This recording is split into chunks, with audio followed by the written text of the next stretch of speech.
Hello, true believers. I wanted to make a quick video because I'm going to be busy today. We are going to be busy today. What we're doing, I'll probably tell you more about it.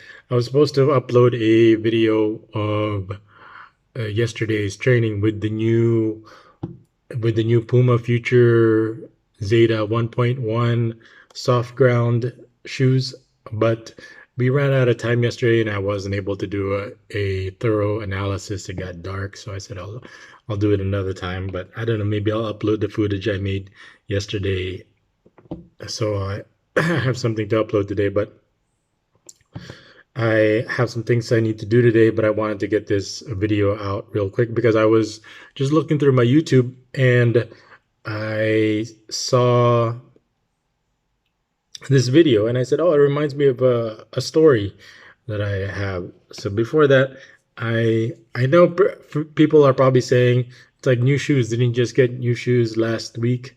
Yes, it did, but I did, but that was kind of this one was I ordered 2 months ago and 2 or 2.5 months ago, and this one I ordered like a week ago, and they just seem to kind of come at the same time because they were going on. Once it goes on sale, then you want to move right away. So while they still have your sizes available. So that's why they kind of all happen at the same time. All these sales kind of happen at the same time. So when the new models come out, then they price down all the old models to make way for inventory.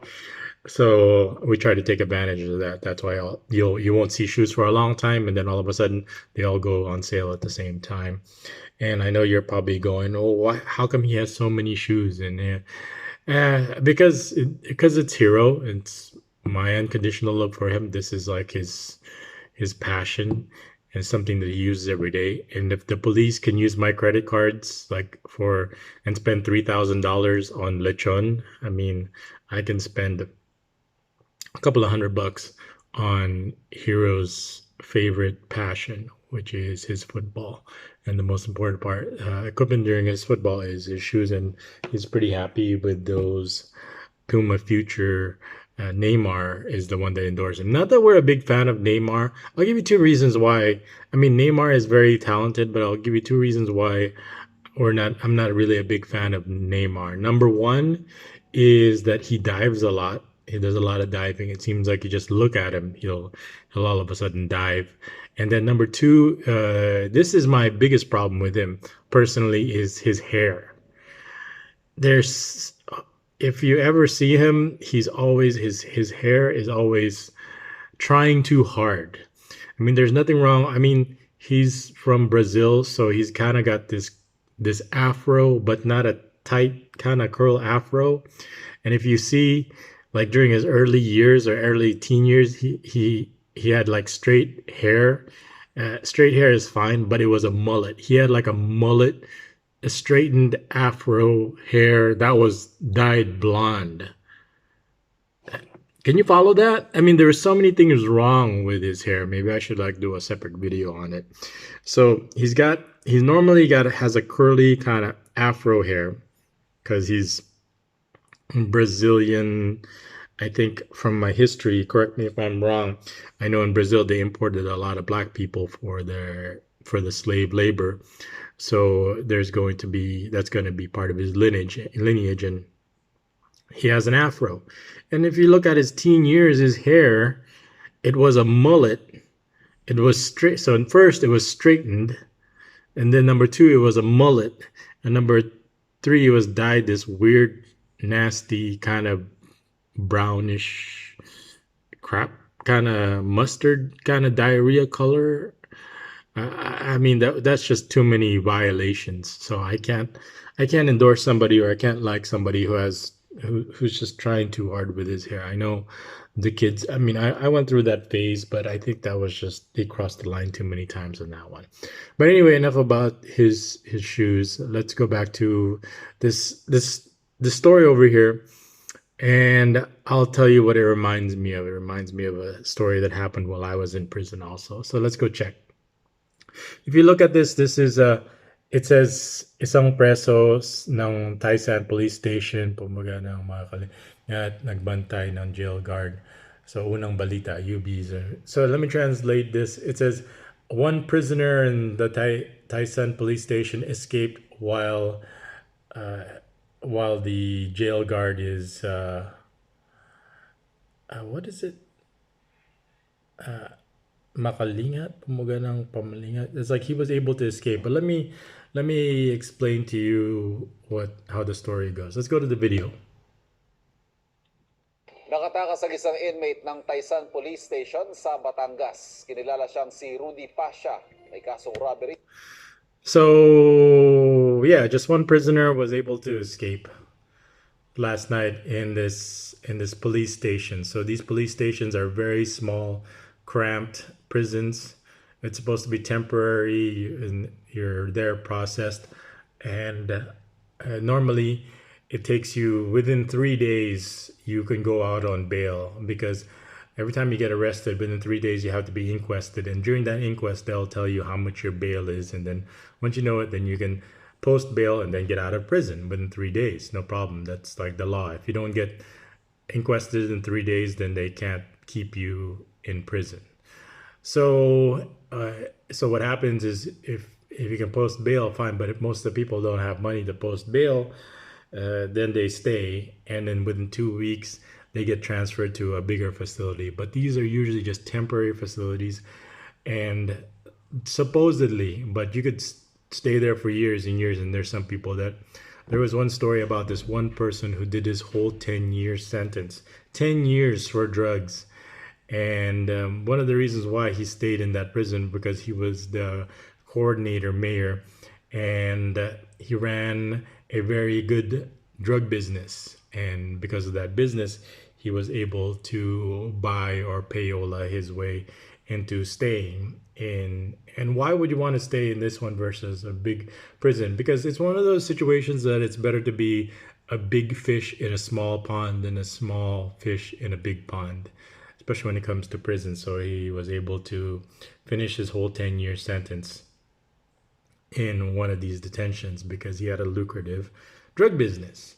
So let's go to the tape. And he is so these prison cells are small. Imagine like your master bedroom size, like size of most master bedrooms in America.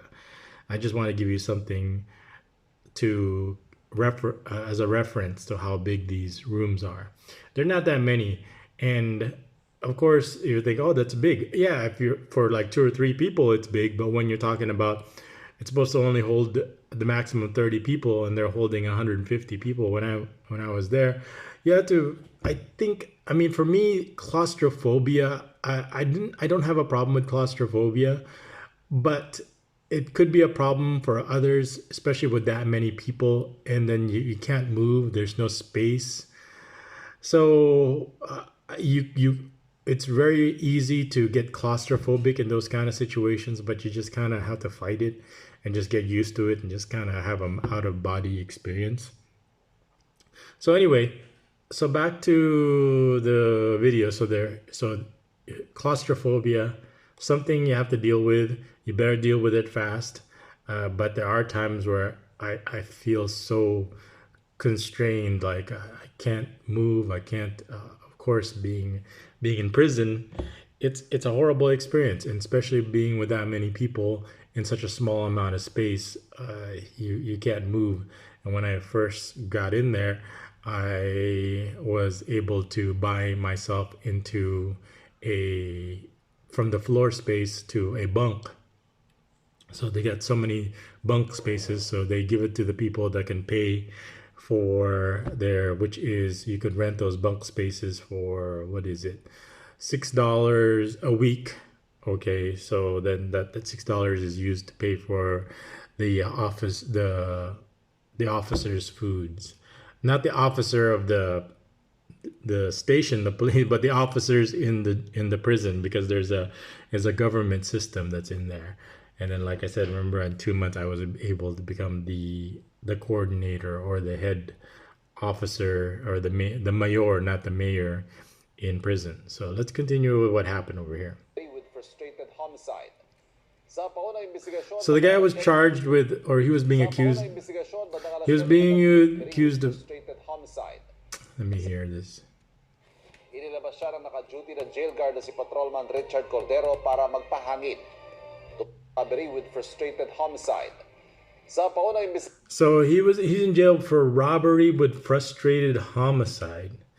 I think if I remember, I think that's when he's robbing somebody, and maybe there was a struggle, or he shot somebody, and they to rob them, and what they did was they survived.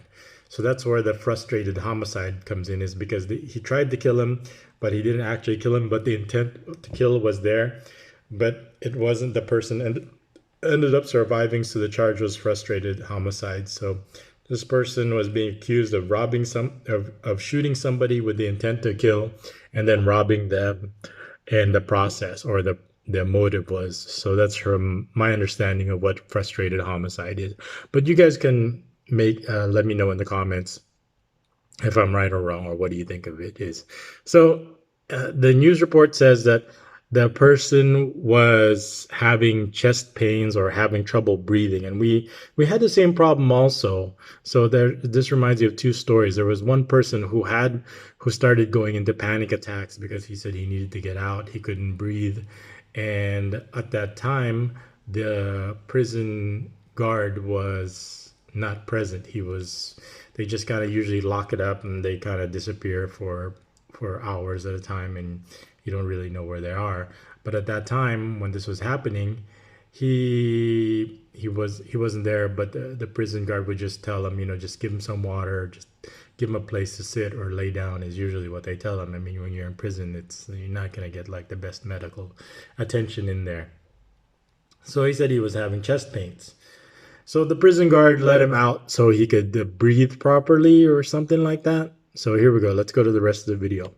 investigasyon, bandang alas 7 ng gabi nang dumaing daw si Pasha na masakit ang kanyang dibdib at hirap siyang huminga. Inilabas siya. She said that he has chest pains and it was very, very hard for him to breathe. So the guard let him out to get some fresh air out of the prison. Naka-duty na jail guard na si Patrolman Richard Cordero para magpahangin. Tumawag sa Municipal Health Office ang jail guard para So he said that after that, he stepped out of the prison to call because he couldn't get a signal. And then while he was out, that's when the prisoner escaped, apparently. So let's go to the rest of the video here. Check up sana ang preso, pero dahil mahinang signal sa loob ng istasyon, lumabas siya saglit. Pagbalik niya.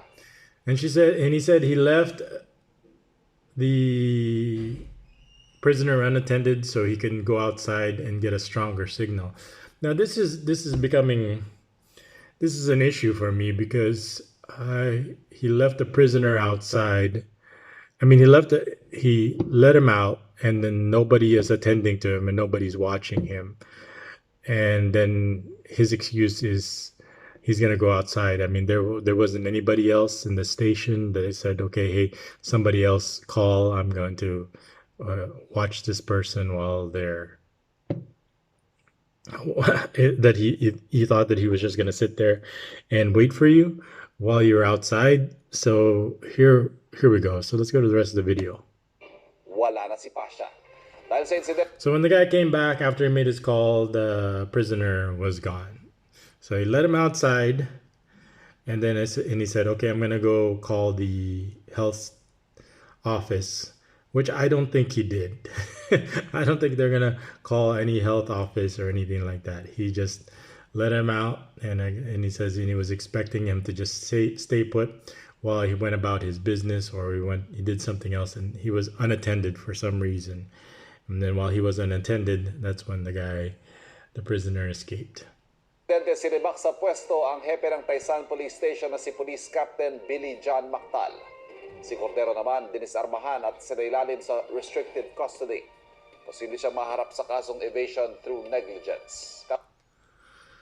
So the result is that not only was the guy being charged with negligence, evasion through negligence, uh, he was negligent, so he's being charged with negligence. So he's disarmed. So I'm not really sure if he's actually going to face any prison time or not for doing this. And then the chief of police was fired, or they're probably relocated. They don't really fire him. They usually put him in like unpopular places, probably somewhere in Mindanao that people don't want to be at because it's more dangerous. They usually want like cush jobs closer to Manila. The point is that uh, what happened here happens. I'm not saying on a regular basis, but it does happen. I could probably share you two situations where two people escaped while I was in prison, so I could share that with you. One was he was a one was a trustee. Okay, we have these people that what they'll do is use the prisoners for labor, certain for free labor.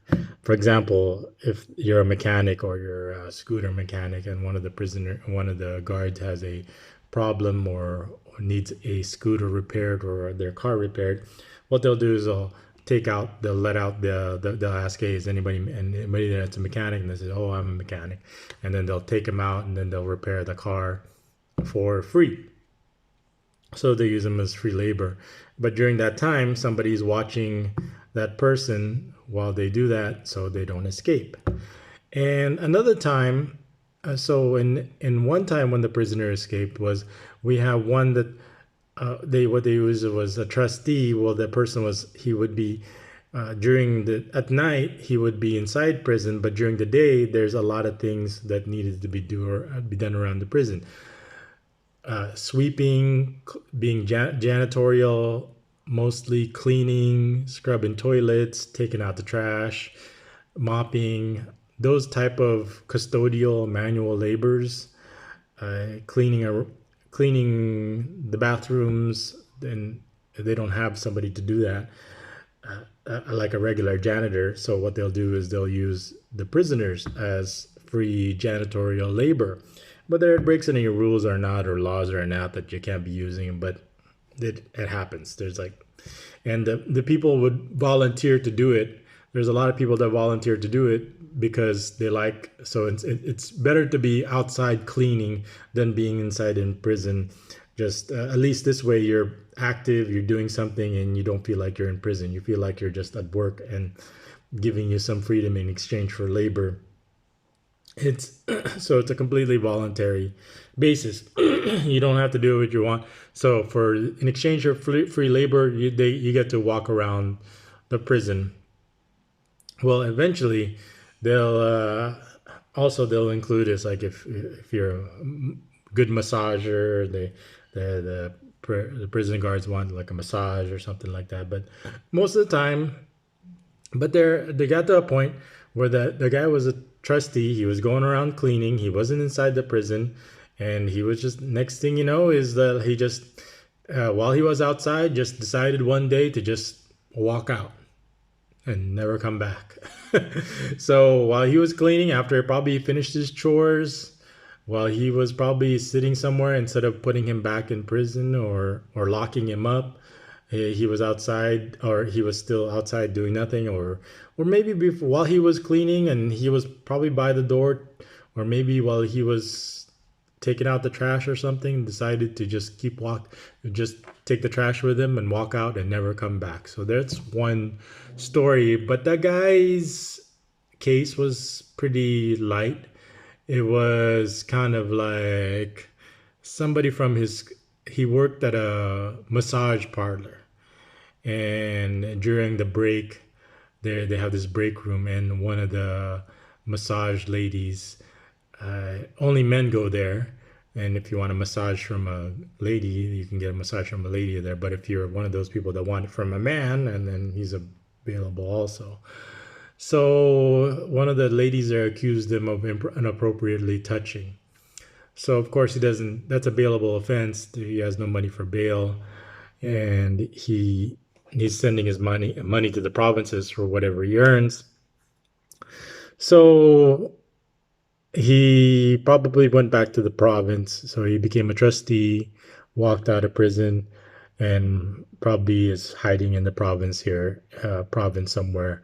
until to this day. So that's one breakout prison story. And another one was during the court hearings. One of the when you're supposed to go to court, there's the prison guards are supposed to take you to court during your hearings. There's several times when you're going to a hearing, and you're supposed to wear certain clothes. You're supposed to wear a yellow T-shirt to signify that you're a prisoner under their custody.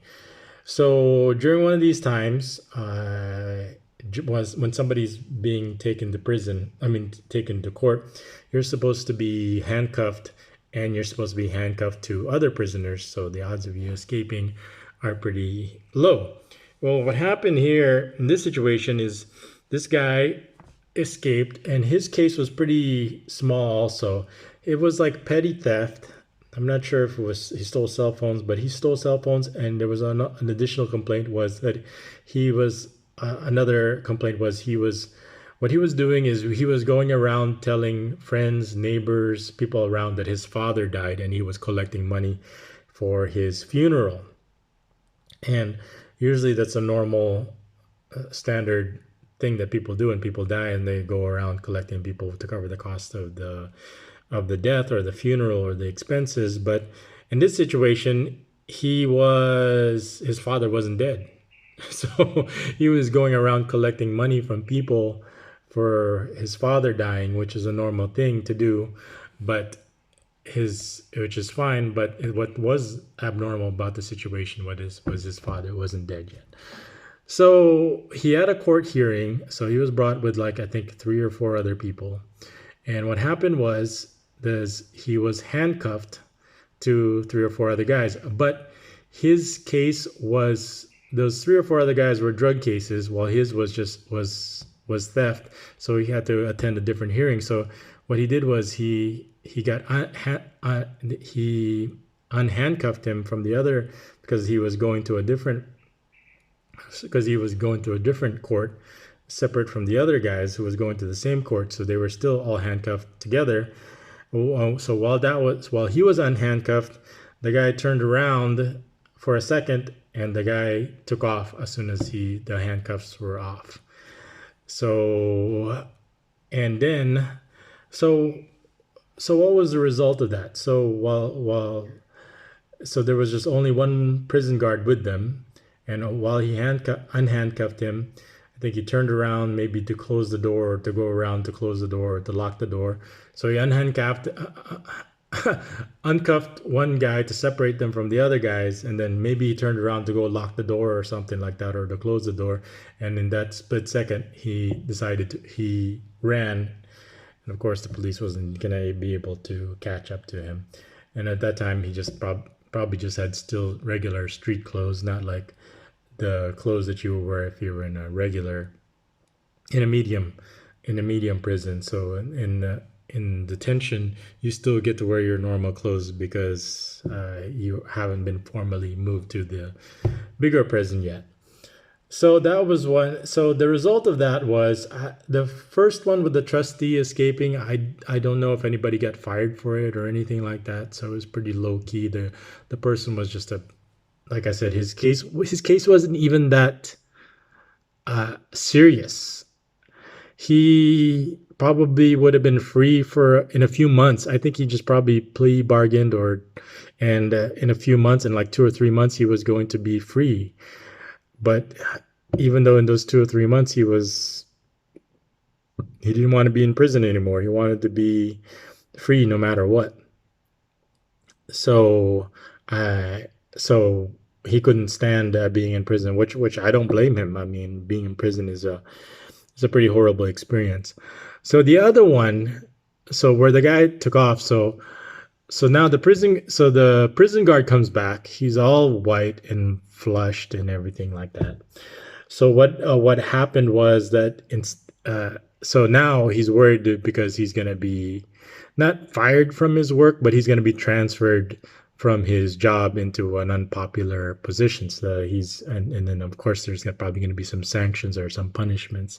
But I think for the most part he's still going to keep his job as a police. But he did allow somebody to escape by uncuffing them, turning around, and then he just took off. So this is what he did.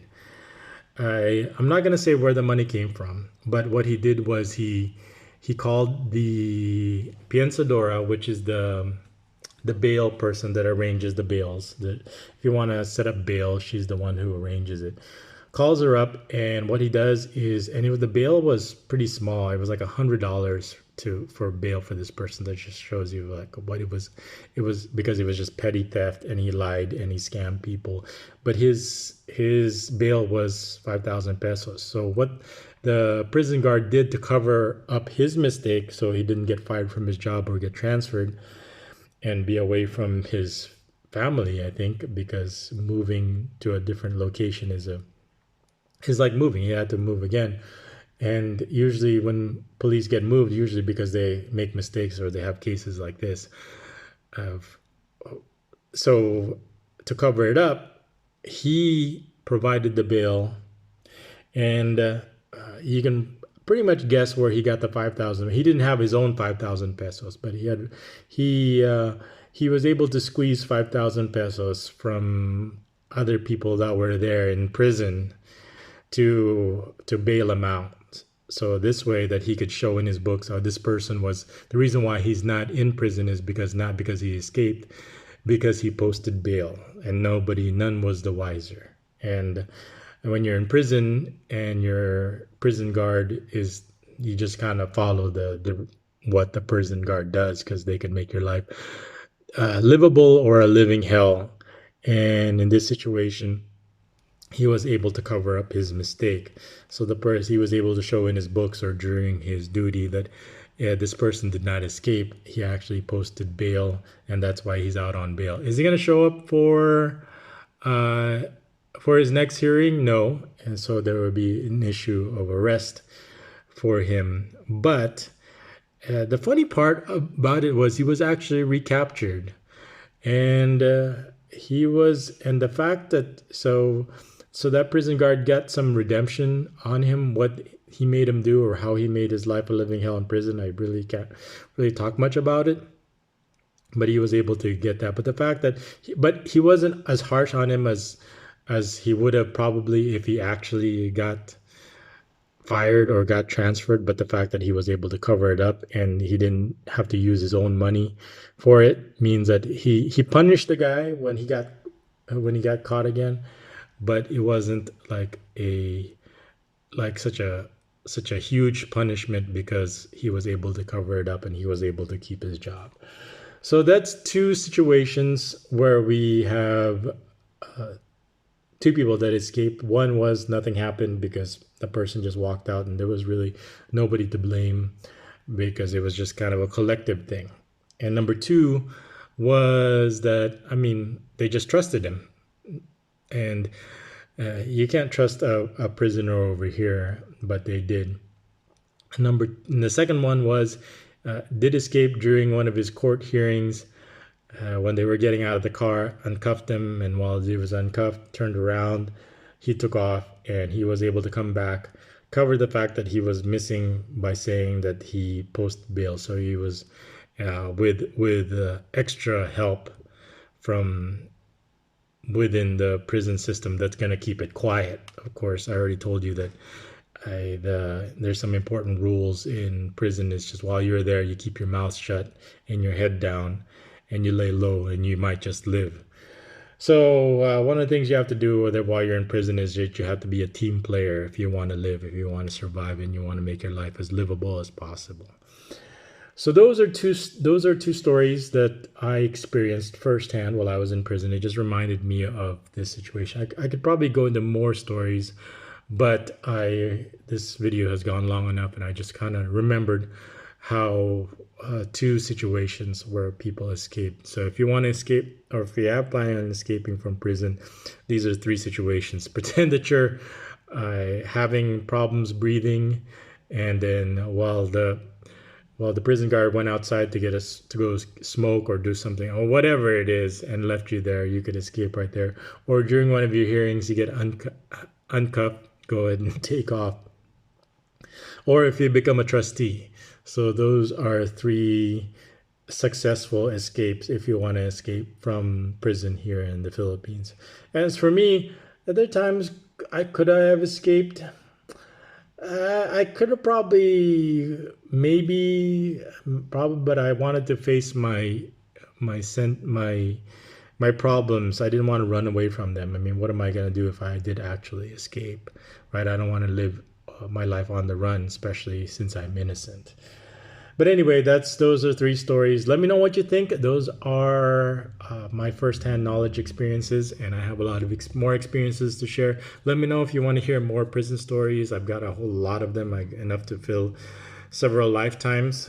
And I'll catch you guys in the next video. This is Bet What's Only. Thanks for watching.